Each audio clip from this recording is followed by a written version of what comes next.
ನಾವು ಇವತ್ತು 5 wonders of India ಬಗ್ಗೆ ಮಾತಾಡೋಣ. Number 1, Mira Bhayandar flyover. Budget 100 ಕೋಟಿ.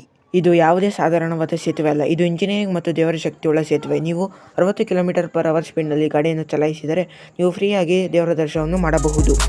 Number 2, AIIMS Darbhanga Bihar. ಇದು ಒಂದು ಯೂನಿವರ್ಸಿಟಿ. ಬಜೆಟ್ 1261 ಕೋಟಿ. ಸರ್ಕಾರ ತುಂಬಾ ಕಷ್ಟಪಟ್ಟು 10 ವರ್ಷದಲ್ಲಿ ಯೂನಿವರ್ಸಿಟಿಯ ಗೇಟ್ ತಯಾರಿಸಿದೆ. ಮುಂದೆ 1000 ವರ್ಷದ ನಂತರ ಬಿಲ್ಡಿಂಗ್ ಕೂಡ ತಯಾರಾಗುತ್ತದೆ ಮತ್ತೆ ಅದರಲ್ಲಿ ಮಕ್ಕಳು ಓದಲು ಹೋಗುತ್ತಾರೆ. ನೀವು ಯೋಚನೆ ಮಾಡಬಹುದು ನಮ್ಮ ಸರ್ಕಾರ ಫ್ಯೂಚರ್ ಬಗ್ಗೆ ಎಷ್ಟು ಯೋಚನೆ ಮಾಡುತ್ತೆ ಅಂತ. Number 3, Hyderabad national Fisher's board. Budget 15.5 ಕೋಟಿ. ಇದು ನೋಡಿ, ಇದರ ಒರಿಜಿನಲ್ ಬಿಲ್ಡಿಂಗ್ ಕಾಂಪ್ಲಿಕೇಟೆಡ್ ಇದೆಯಲ್ಲ, ಆದ್ದರಿಂದ ಸಿಂಪಲ್, ಕ್ಯೂಟ್ ಮತ್ತು ಅಟ್ರಾಕ್ಟ್ ಆಗಿ ಮಾಡಿದ್ದಾರೆ. ಆದ್ದರಿಂದ ದೂರದಿಂದ ಇದು ಜನರನ್ನು ಅಟ್ರಾಕ್ಟ್ ಮಾಡುತ್ತದೆ. 4, Bhopal 90° bridge.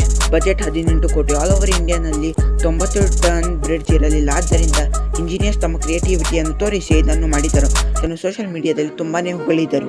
Number 5, Bihar Sharif ಕಂಟಕರ್. Budget 40 lakh. ಇದು ಇದರ ಒರಿಜಿನಲ್ ಡಿಸೈನ್. ಇದು ಪ್ಯಾರಿಸ್, ನ್ಯೂಯಾರ್ಕ್ನಲ್ಲಿ ಇದ್ದರೆ ತುಂಬಾನೇ ಚೆನ್ನಾಗಿರುತ್ತಿತ್ತು. ಆದರೆ ಬಿಹಾರ್ನ ಪ್ರಜೆಗಳು ತುಂಬಾನೇ ಸರಳ. ಆದ್ದರಿಂದ ಇಂಜಿನಿಯರ್ಸ್ ಸಿಂಪಲ್ ಸಿಟಿಗೆ ಈ ಅದ್ಭುತವನ್ನು ಮಾಡಿದರು. ಇದರ ಪಾರ್ಟ್ 2 ನೋಡಲು ಸಬ್ಸ್ಕ್ರೈಬ್ ಮಾಡಿ.